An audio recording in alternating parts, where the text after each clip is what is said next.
మొదటిగా నువ్వు ఎక్కడ కట్టబడాలి? దేవుడి సంఘంలో కట్టబడాలి. రెండవగా మెలకువ కలిగి ప్రార్థన చేయాలి.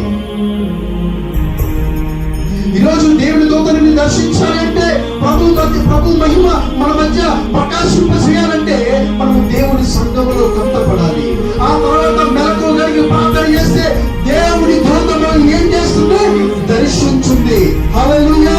మన మధ్య దేవుని మహిమ ఏం చేయబడుతుంది? ప్రకాశింప చేయబడుతుంది.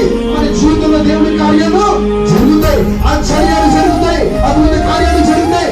ఎన్నడూ ఎవ్వరు ఎరుగని భీకరమైన కార్యాలు దేవుడు మన మధ్య జరిగించబోతున్నాడు. దేవునికి స్తోత్రం కలుగును గాక. ఈరోజు మన మధ్య మనకి జీవితంలో ఆశ్చర్యాలు, అద్భుత కార్యాలు జరగాలంటే మనం ఈరోజు ఎక్కడ కట్టబడాలి? దేవుని సంఘములో కట్టబడాలి.